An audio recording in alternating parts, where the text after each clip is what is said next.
All right, welcome in everybody. It is Thursday edition of Daily Bread coming at you live right at 12:20 on the East Coast. That perfect time to be tapping in because we got 5 games to talk about.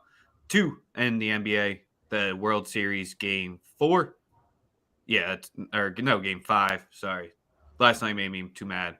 We forgot about baseball for a little bit. Eagles versus Houston, and then the Coastal versus App State game, all powered by the Wise Guys Diving Club. Be sure to be hopping into their DMs for a weekend, week, or month.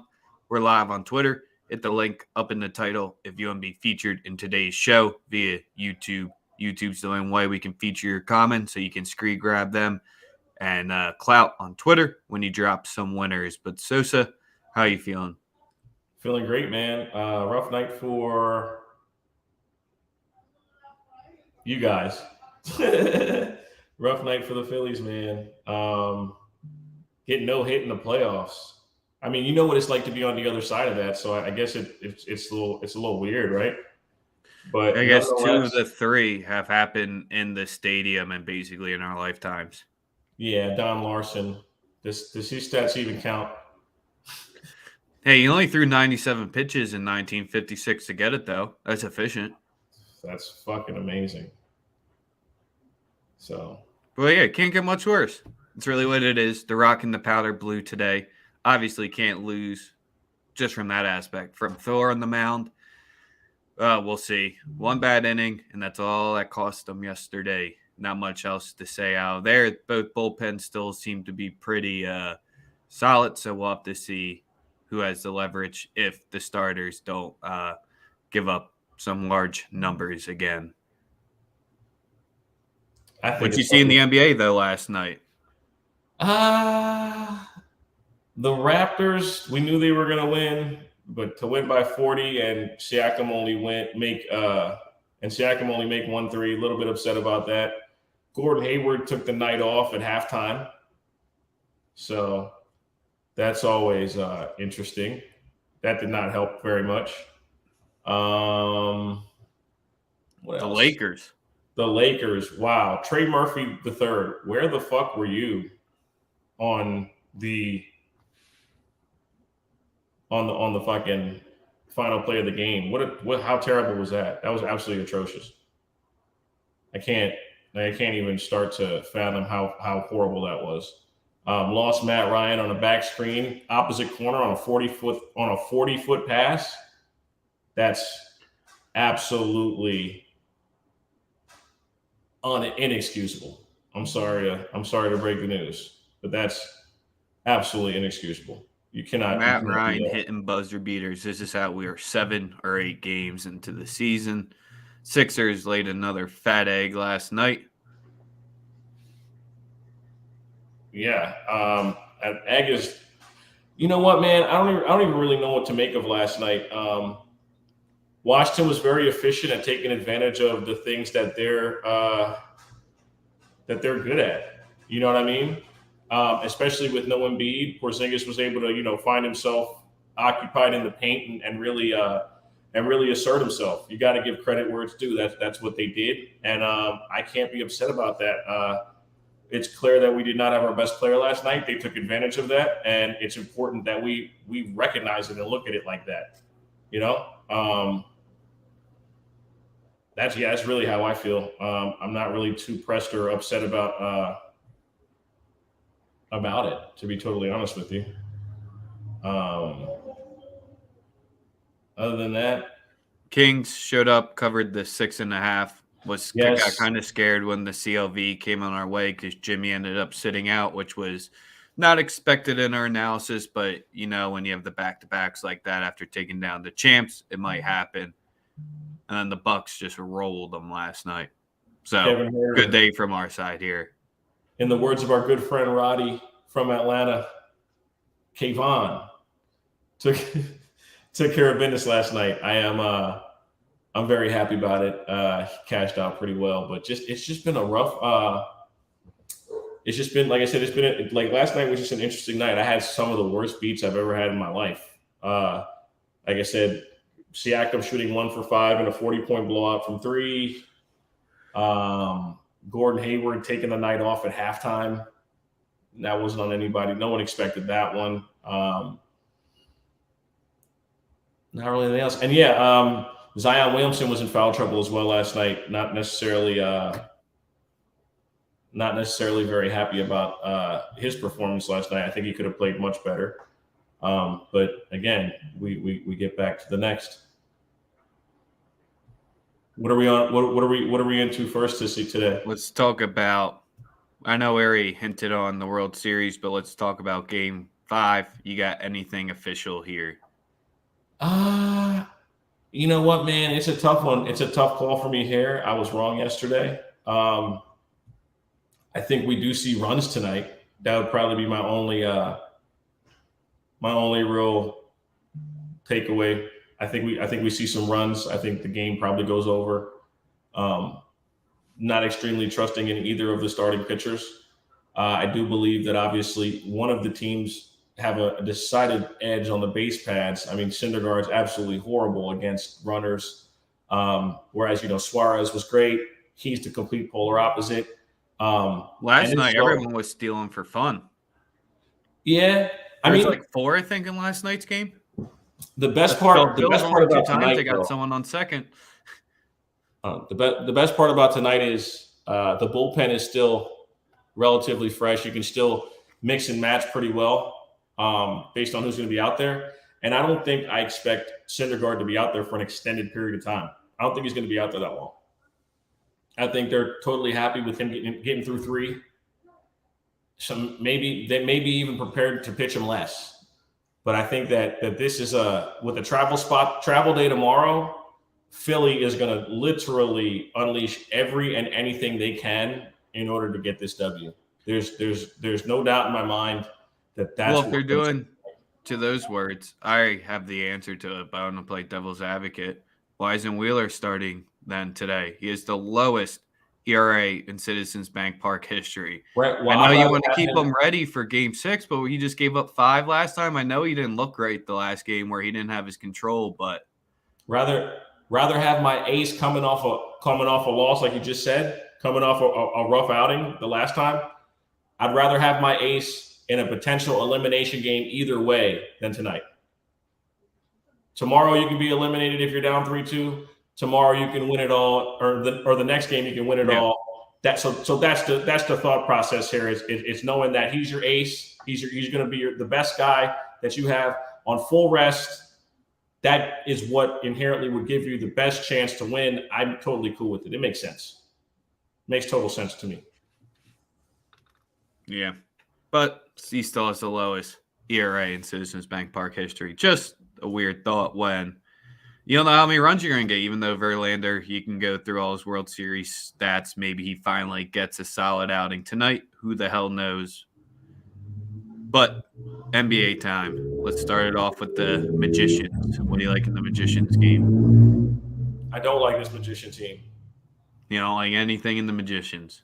Oh, no. I don't like the team. I have a couple of bets that I like, but this team stinks. After the other night, that sell job in the fourth quarter, Wembanyama Olympics. Listen, they put him and Paolo together. I might be a fan. I'm not gonna lie. I'm not gonna lie to you. But in this one, I'm rocking with my boy Wendell Carter again to get a double-double. I think you kind of have to rock with it to plus money again. I like him against the front line. James Wiseman looks like a complete lost idiot. Does not even seem like he knows how to play basketball right now. I'm personally. I'm on Wendell Carter to get a double-double at plus 106. You're getting great odds. And I also am on Klay Thompson's threes again. Tonight it's at over 3.5 at plus 125. I'm going to get the number at plus 120 or getting it at plus money again like we did the other night.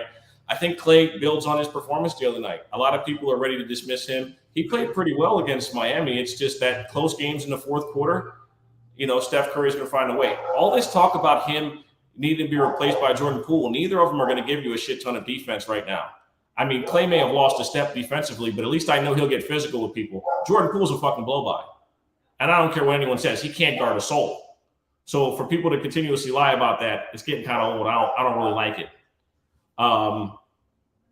So yeah, Clay to get four threes, and Wendell Carter double.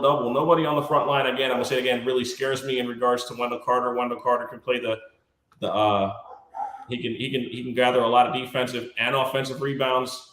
The only thing that might hinder him from actually getting it is that at times he'll probably be guarding narrow the perimeter. But I think teams like the Warriors make guys like Bol relatively unplayable. Yep. It's been a good story. He's played well to start the year, but against teams like that where they play ultra small ball, I just don't see him, being the catalyst that he's been against teams that are, just littler, just smaller teams. So yeah, those are my two plays. I would like to bet on the Warriors, but right now things look a little bit unwavering. I'm not going to pack them up or get on the internet and say anything hyperbolic or stupid. This is a team that has championship pedigree. They don't really give a fuck about the regular season. And with them, it's easy to say that. Kind of like how the Bucks have kind of returned to where we pictured them over the last 5 years. Top of the table or top of the league, great defensively, which like the last 3 years, they didn't really care about defending the three. This year, they've come out on a mission. They clogged the lane. Giannis is about as active as he's been on the perimeter back to when he won Defensive Player of the Year. So the Bucks are back to where they were as far as that goes, and having that level of historically good play. That's why you can't pack up the Warriors in any capacity, because those are the last two teams to win titles, and they're still equally as good when it comes to a 7-game series. Nobody gives a fuck about these 82 games except for us, because we gamble, which is why we're here. And then what do you like in the Nuggets Thunder game? Got a tricky 6.5 sitting out there. I think you just got to continue with Shai Gilgeous. Listen, Shai Gilgeous-Alexander is an absolute star. No disputing it, no debating it, no conversations to be had. I think his number his number at 28.5. None of those perimeter defenders really scare me. They're still working out rotations in Denver. I don't think they even know who they want on the floor at certain times, especially in the first half of games. Completely confused as to what they want.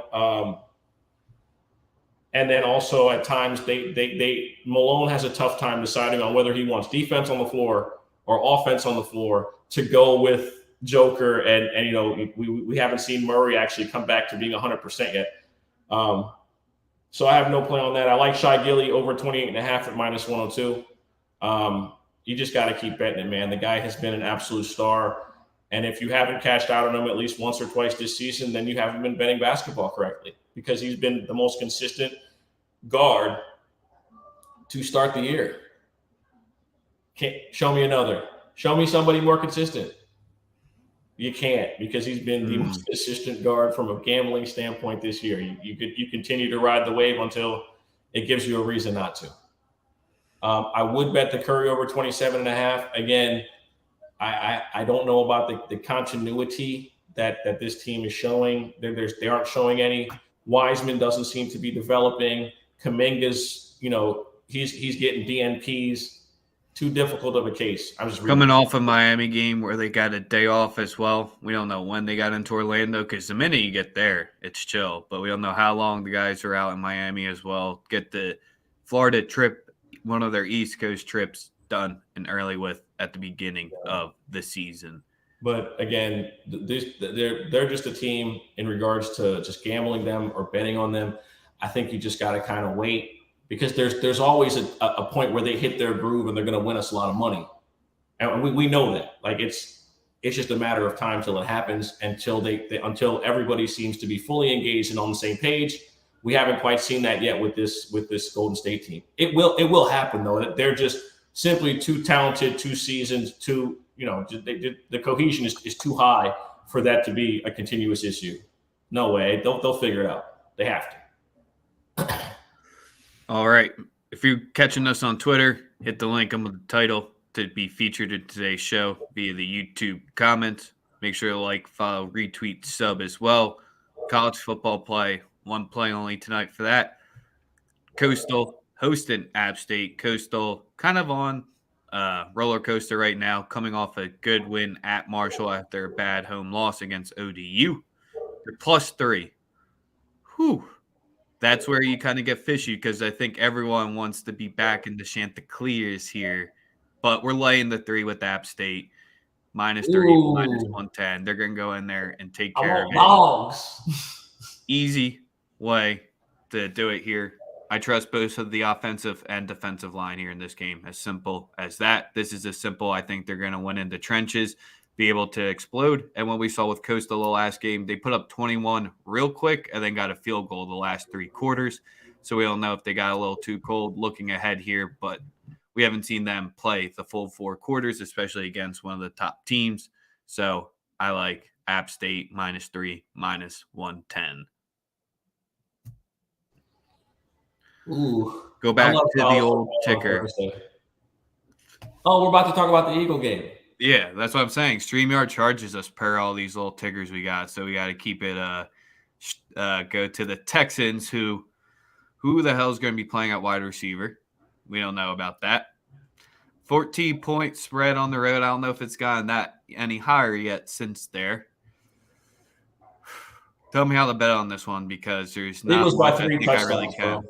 Eagles by 3 touchdowns. Listen, I know in a tinfoil hat world, we want there to be some level of backdoor, bro. There isn't a single like situation that I have come across in my head that would lead me to believe that this team is capable of putting up 21 points against this defense and not giving up 35, just based on what I saw, what you've seen last week. I mean, the only thing you could think of is some level of an emotional letdown because Jalen Hurts is from Texas.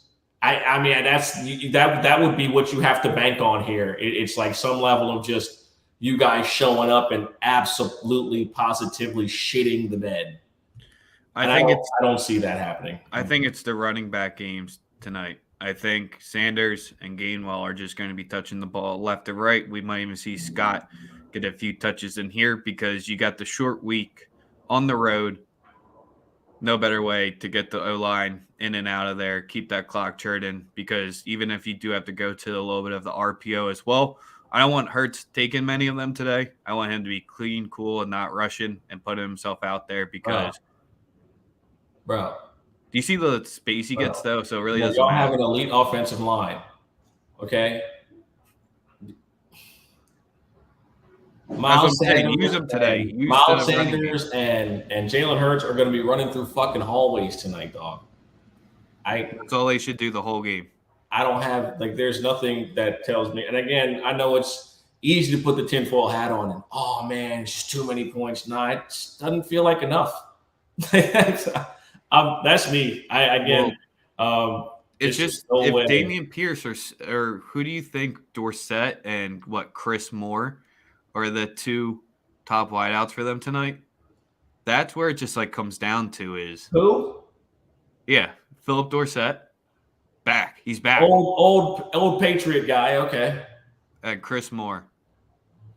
And listen, again, if you're betting Houston, best of luck to you. You could have just waited till Sunday to donate it to the church. You didn't do that. You chose a random Thursday night to do it. It is what it is. I'm not betting on Houston in any capacity. Not even taking any anytime touchdowns. I like the Eagles to cover the 14. That's the only play I like. It's it. I don't know who's going to get it. I don't know who's going to score. I don't know if Gardner Minshew plays at halftime.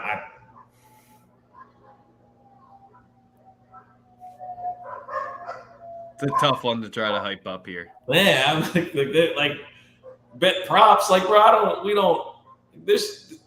Yeah, we know wild stuff happens in the NFL. This is.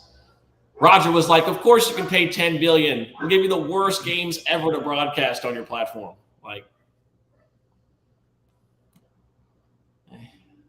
Yep. Wild shit does happen. Yeah, but Indy's defense is good, and I think Irsay is off the sauce again. I think he's pissed, mad, old man yelling at the cloud now. So he's like, fuck it. We couldn't win any of these early games. I quit. Pack it up. Let's tank. It looks like it to me. It looks like that's what Indy's doing. It looks like they're tanking. They're tanking. They're ready to Ellinger season. Yeah. Good luck with that. Got Jonathan Taylor not wanting to pull up to practice. Yeah, they need to get the fuck on. Reich needs to go next. I think he's already told Frank, like, listen, Frank, I'll give you till week 18 at least. You know what I mean? Like, not gonna fire you. I mean, you gave him a patchwork QB each year. It's not like he's nah. That's bullshit. That's bullshit. Nah. See, you want to defend him because he won a title for y'all. Well, no, I'm just doing the easy narrative because he made the decision for Wentz. It won Irsay. He made the decision for Matt Ryan. It won Irsay. And Irsay was like, "You were wrong. Get the fuck out of here." He's going to burn himself over Wentz. We really can't defend him for that one, but. When you get Phillip Rivers and you got a close game in Buffalo, people forget how close that game was to Colts with Philly Rivers in Buffalo. People forget.